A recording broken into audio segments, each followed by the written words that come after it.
You're listening to Talking Points with Preferred Health Magazine. On this amazing show, you get a VIP look at interviews with some of today's beloved celebrities, book authors, top physicians, and leaders in the healthcare industry. So stick around, you're not going to want to miss what's next.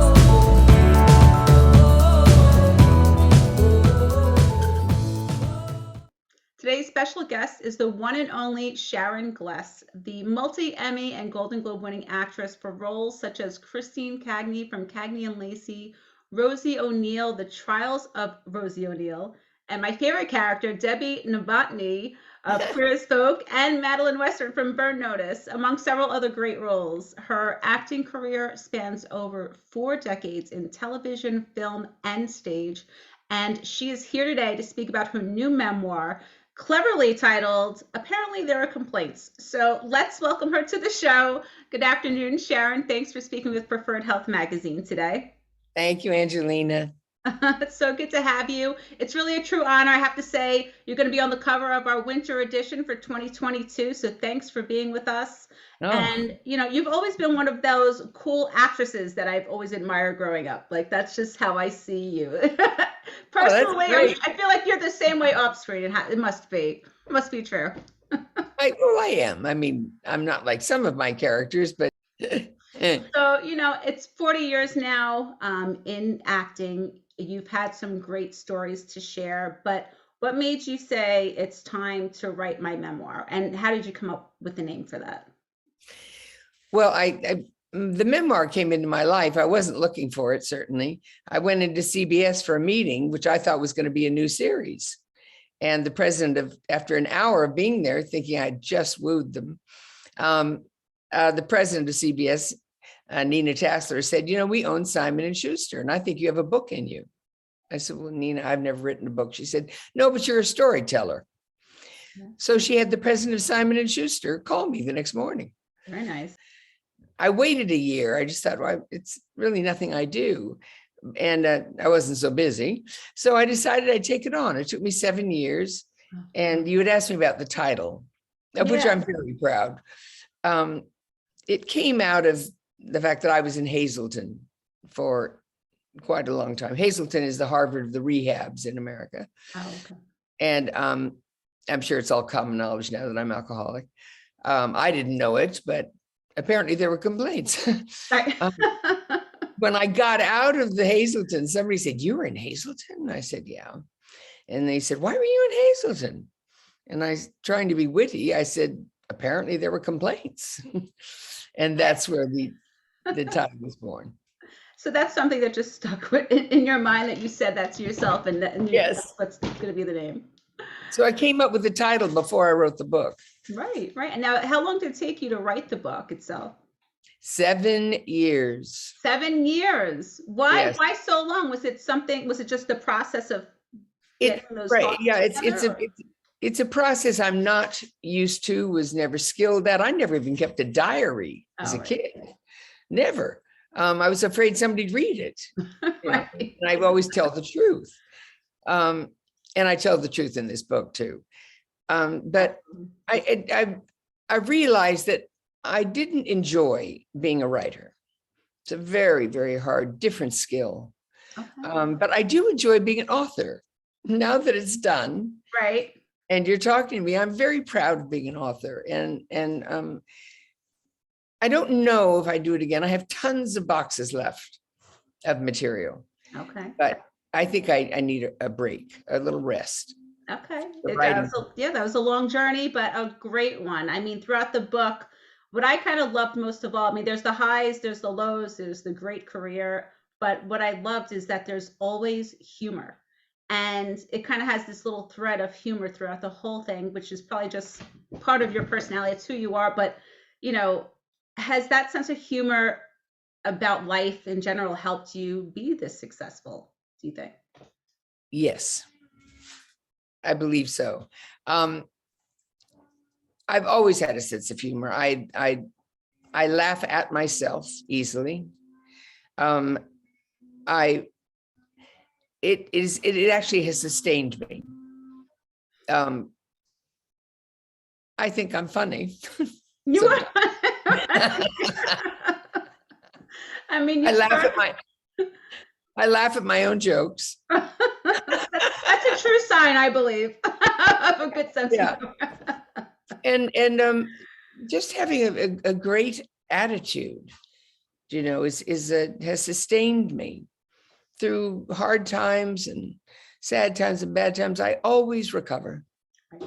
Now you've started 9 successful television series, and one of my favorites being the Cagney and Lacey drama series that you play a police detective, Christine Cagney, who I loved. But the role at the time, I mean, in the 80s, I felt like was such a kind of an eye opener for so many women. One being that you were in a male dominated field, which I, as a younger person, felt so proud of to watch. I mean, were there other women who maybe reached out to you and said, thanks, for giving me that? Oh, many. We knew we were the only dramatic series. Forgive me. They had Lucy and Ethel, Laverne and Shoney. We were the only dramatic series ever to hit the waves, starring 2 women. And by the time we went through all the Cagneys, I'm the third one, it was controversial. Some affiliate stations would not air our episodes. We told the truth, and we told stories that women and the country needed to hear about women. You really did. I mean, you guys, the show itself, I mean, the characters went through their ups and downs, but the show overall, you dealt with, sexism, date rape, breast cancer. I remember that one, and alcoholism, which is something that you personally dealt with as well. In your book, you mentioned how you loved that Hendrix dry martini and every day. Should pay me, I do give them a lot of press. Right. But when Cagney was dealing with her alcoholism in the show, did you see a reflection of yourself there, or was that just unconscionable? Not at all. I had no idea. When we decided to deal with Christine's alcoholism, she was always drinking, but she was a fun girl. She always had a drink in her hand after 5, or when she wasn't in the office. But the scenes you didn't see were the ones we finally showed in her apartment. The Cagney you didn't know. And when Barney Rosenzweig, our producer, approached me, do I want to tackle this issue? He said, you said you never wanted to be a victim. And I said, let's try it. And he wrote this, he had the writers write a script just to be submitted to me alone. He said, let me know what you think. No one's seen it. And I came back the next morning. I said, it's brilliant. Who are you going to get to play it? It was an overwhelming task. It was a brilliant piece of writing. Yeah. And Barney paid me the courtesy of shooting every one of those tragic scenes in sequence. Okay. So I could shoot everything in order, so I knew where I had been and where I still had to go. Right. Now, and we got mail from women saying I hid my booze in the steam iron, in the garden hose. Thank you so much. Because, Angela, in our research, we discovered that when men get drunk, they were considered amusing. When women got drunk, they were considered an embarrassment. Right. And that was part of the times also. I mean, these things, we didn't speak about that back then. That was, taboo. Like, it just was. Well, the cocktail hour was revered. At least in my house, everyone drank. Right. Okay. 5 o'clock, the bar was open. And the word alcoholic just wasn't used. Right. And also, if you're a fun drunk, nobody sees it as a problem. It's just once you become belligerent or something like that, then it's an issue for others. But right. Until then, it's kind of like, how do you see yourself if you're the life of the party? That's what I said. My agent, Ronnie Meyer, took me to lunch at the end of Cagney and Lacey. It took me to dinner. And I said, I know why you brought me to dinner, because I'm putting on weight. He said, no, I asked you to dinner because I think you're an alcoholic. How did that impact you? I mean, did you even consider that something? I was horrified. I was angry. I started crying. The fact that there were 4 empty martini glasses in front of me. Okay. He apparently told the waiter, don't remove any of her glasses. Oh. I wanted to see what she's doing. And I I said, please stop. And he said, Sharon, I may lose you as a client. I may lose you as a friend, but I don't want to lose you. So he said, when do you end Cagney and Lacey? I remember this. I said, April 13th. He said, if you're not in Betty Ford by April 14th, I'm doing an intervention. Wow. And he had been the first person to really approach you about your drinking? The first and only person. Really? Ever. Surprising. Yeah. Is it because, like you said, you were kind of the life of the party? You were a happy person who drank? I thought I was, but as my title says, apparently there were complaints. I heard, from other people, things I had said that. Oh, okay. I admit it all in the book. It's in there. Now, in your book, you also mentioned how it negatively affected your health. I think you said it was pancreatitis that you had. Oh, yes. There's that. Yeah. Yes, I did get I quit drinking for 15 years. And then I took it up again, thinking I can do this. And what prompted that? Was that just something you were a social situation, or was it something? My 60th birthday party. Okay. I'd been sober for 15 years. I felt great. I sat down to my older brother. I said, would you order me a martini? Without batting an eyelash, she said, sure. I said, keep it by your table, so in your place, so no one can see. So the whole evening, I just sipped on this martini. I don't recommend this to anybody who is sober, because eventually you always go back. And I did get a pancreatic attack many years later. And the doctor very unkindly said, if you ever have another drink again, don't call me, because I don't do suicide. Oh. Ooh. Yeah. What was that like? I mean, considering 15 years, I know, like many people would think, oh, I can handle just one, but you did consciously hide it, like you just said, have your brother kind of, so what was that about? Was that more of yourself, or was that just for others? That was for others. I didn't want people all of a sudden going, she's having a drink. Right. I just wanted to be a lovely evening, and no one noticed. No one noticed that I had it, and I continued drinking for a while, and then the pancreatitis hit, and I haven't had a drink since. And how long has that been now? About 6 years, I read? And almost 8 years now. 8 years. Well, very good. Very good. Would you have done anything different in terms of getting help sooner? Apparently not. It wasn't a time for me. I had to go through what I went through to stop, because I wasn't willing to go through that again. Okay. And, I smoked for 20 years. I quit in 2012. But since then, it's not one craving, not one thought. So alcoholism, a little different. What is everyday life for you, alcohol free? Is that something consciously that you have to keep in mind, not to drink, or? No, I don't mean that it's an easy thing. There are still times where I would love to have a martini before dinner, but no, I don't long for them. All right. It's a kind disease if you pay attention, if you listen. What does that mean? Your body will say thank you. Okay. The fact that I still want it is an emotional reason. There's no, my body doesn't feel it. Okay. Like I used to every night at 5 o'clock. It must be 5 o'clock because I'd like a drink. No, it isn't that. It's my body doesn't ever crave it. It's just emotionally, I like the feeling, but it's not worth it. And a social thing probably also. Yeah. Kind of triggers kind of. Sure.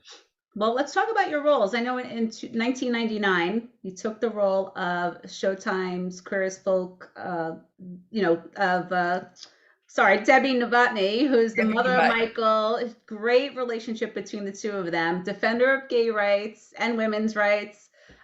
Your character, she was so bold and so brazen, and that's what I kind of loved about her the most.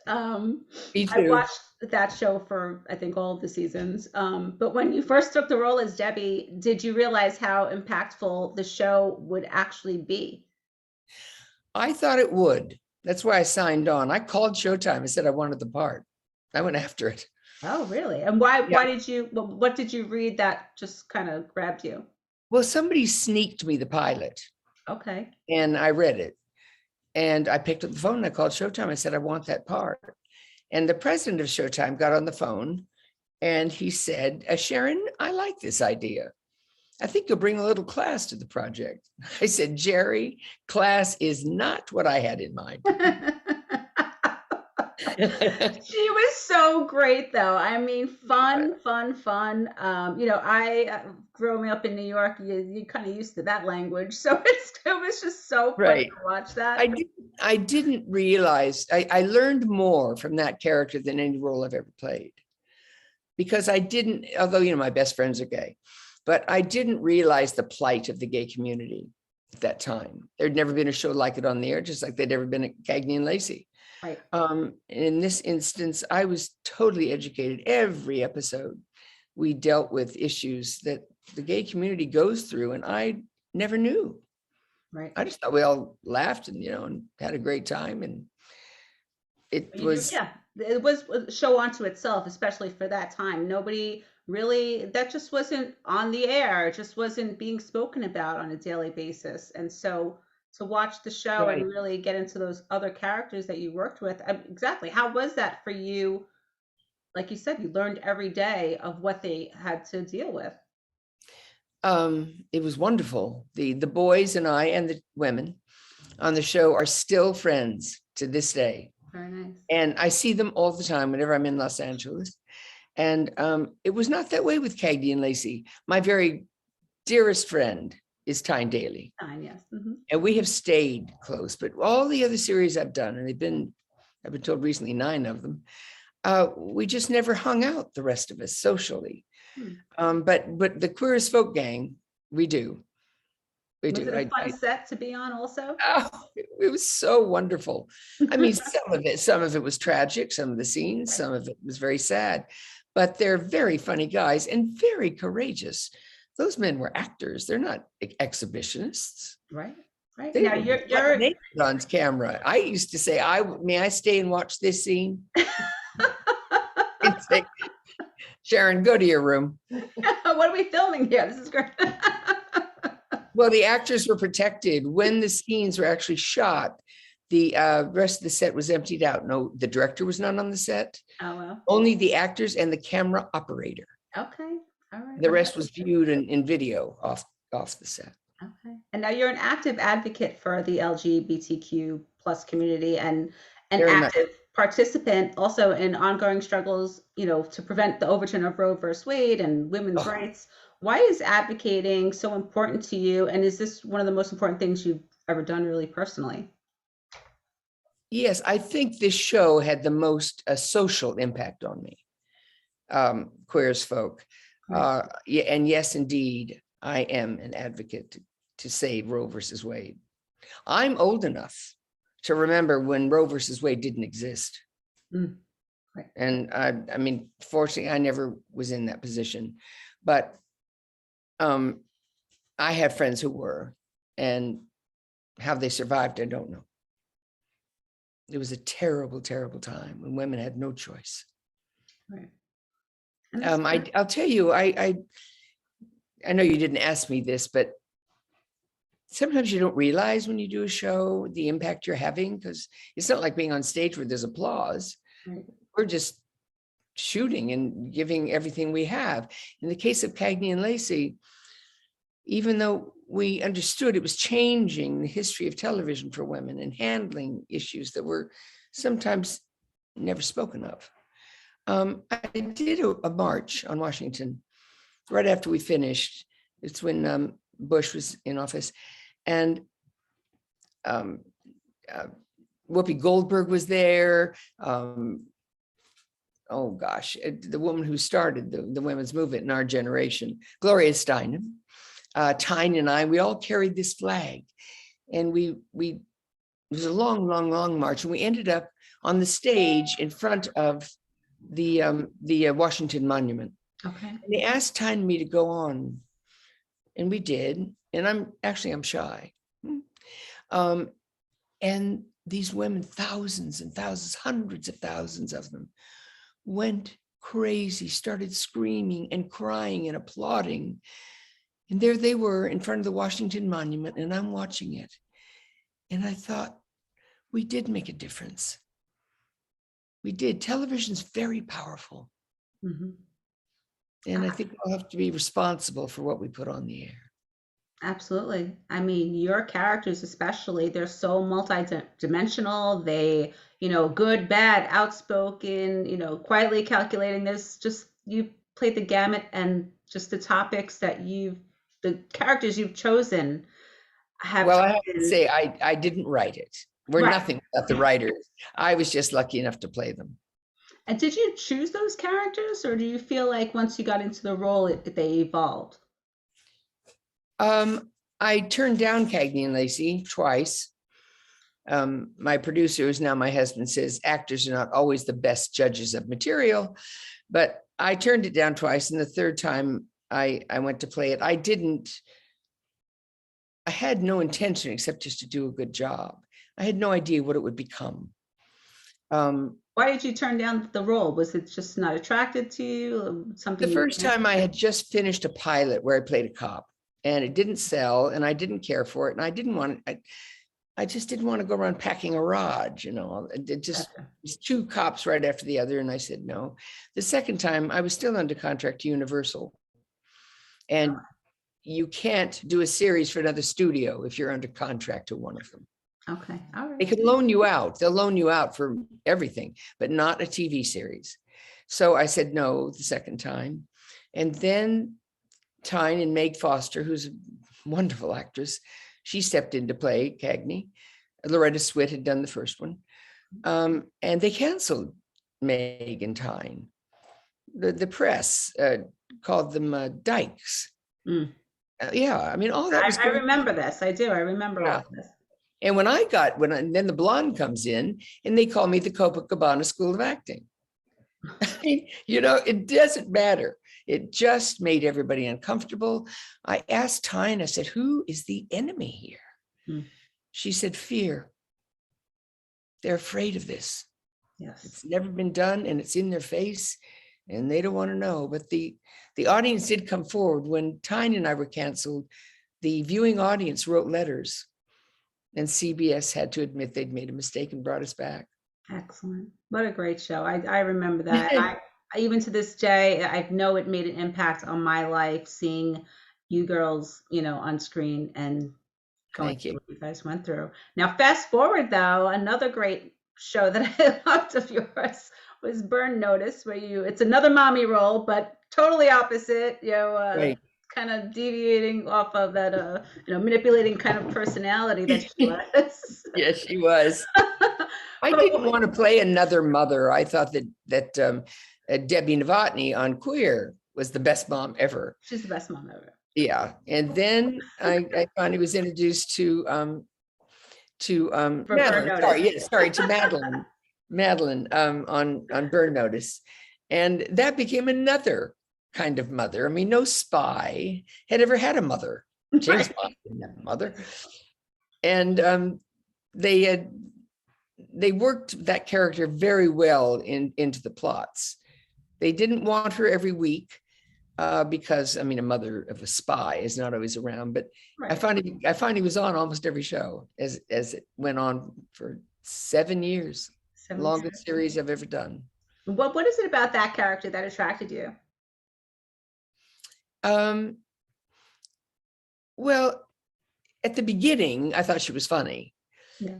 And in fact, I thought the show was funny, and it was a drama. And I was reading the script at home, and I was laughing out loud in an empty room because it was narrated. And I thought the narration was funny. But it was a serious drama. And then they started using her more. Okay. On the capers. They'd have her go undercover. And it was a woman who was not experienced. Right. So it was fun to play. It wouldn't have been fun just as she was stellar at her job. Right. She'd never done anything like this before, but she loved her boy. She had 2 sons. One son was killed on the show. Mm-hmm. It wasn't always laughs. Right. No, I know. I watched that show. It was good. Yeah. And you know what happens at the end. Do you remember the ending? I don't remember that. It's too long ago from my memory. What happened at the end? She ends her life. Oh, God. Why don't I remember that? She does it to save her boy. Oh, God. Her last line is, This one's for my boys. Oh, I have to watch. I didn't realize the camera was rolling, and I kept rehearsing the line over and over and over again, sort of practicing. How do I want to do it? Not knowing the camera was catching every single version I was doing. Oh, wow. And so finally they said, okay, it's a wrap. I said, wait a minute. Aren't we going to shoot this scene? He said, Sharon, we've been shooting it for the last 15 minutes. That's great. Yeah. Oh, well, let me ask you, where do you find yourself among all these wonderful characters that you've played over the years? Grateful. Very, very grateful for this career I've had. I started very late. I admitted I wanted to be an actress when I was 26 years old. Right. And within a year, I was under contract with the largest television studio in the world, Universal. Mm-hmm. And they kept me for 10 years. And I'm the last contract player in the history of Hollywood. Oh, wow. Oh, wow. And they trained me. Yeah, they trained me. They make me go into screening rooms with the head of talent, Monique James. She was the first female vice president of MCA. And she'd run all my little films, little parts I'd get, and make me look at it over and over and over again to see what I was doing wrong. See that thing you're doing with your mouth? I said, yeah. She said, stop it. I'll teach you. I still do it. It's a look I get, and I still do it with my mouth without realizing it. She would force me to see when I wasn't listening. It was a brilliant, brilliant lesson on an actor really learning to listen. If you listen to your partner, your face comes alive. Right. She said, if you really learn to listen, the editor's going to cut to you, even though you're not saying anything. Mm. She said, because it's just as exciting watching an actor take in information as it is listening to give information. And it made it so fun, for me. So anytime an actor would change his reading, I'd change. And so natural. That's a natural. Yeah, that's how it is in real life. I mean, yeah. If you change your tone on me, I'm going to match you. Right, right. Is there any role that you haven't played yet that you'd like to take on? Not a specific role. I'd like to do another series. Okay. I've done 9 of them. Right. I was just told recently, I didn't keep track, but I was told I've done 9, and Betty White's done 10. Okay, all right. And I love Betty White. I love her too. Are you going for the match? The matchup? I beg your pardon? Are you going for the matchup with Betty, maybe? Yes. I love series television. Okay. Just love it. I wanted to be in the movies. Everybody dreams about being a movie star. Sure. Television is so powerful, and it lasts a long time if you're in a hit. And you get a family. Mm-hmm. I'd come in a little hungover sometimes, and I never drank on the set ever. But when they yelled rap, my makeup man, this is when you have a family. My makeup man would look at me and say, who was in here yesterday? Your younger sister? Thank you. He said, sit down, we'll fix it. Well, when I had to do, I'm sorry, go ahead. When I had to do all those drunk scenes, and they were very powerful, they did a lot of testing on the makeup that it should be as she deteriorates. Oh, okay. And it was change after change after change. No, try it again, bring her back. And finally, my makeup man said, I'm taking all the makeup off of you. I'm going to send you in on the natch and see what they say. So I walked in on the natch. They said, brilliant. Keep it. Lovely. That's great. Sure, you felt like $100, $1,000. I didn't tell that one in the book. That's great. Well, thank you for speaking with me today, Sharon. The book is apparently there were complaints, and there were complaints. But is there one thing that you'd like the readers to take away from the memoir? Oh, that stay happy. Keep your heart high, because everybody's going to be criticized. Everybody's going to get knocked. But I always knew that something better was coming around the corner. I just always knew it. I believed in I believed in joy in my life. I tried never to get discouraged because it doesn't do you any good. Just come up with another dream. If one dream doesn't happen, come up with a new one. And when there's lightning in the sky, make a wish on it. The electrical energy is fantastic. Oh, that's a new one. I've never heard that. I love that. Yeah. Well, thank you so much for being with us. The book, again, apparently there were complaints. Go and get that today where books are sold. Thank you, Angelina. Thanks for being with us. Okay.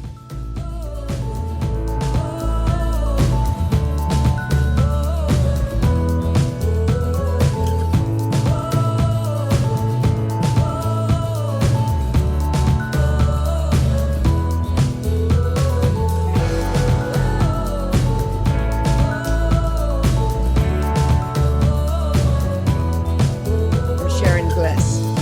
Check out my interview with Preferred Health Magazine, where I talk about my acting career and my new memoir.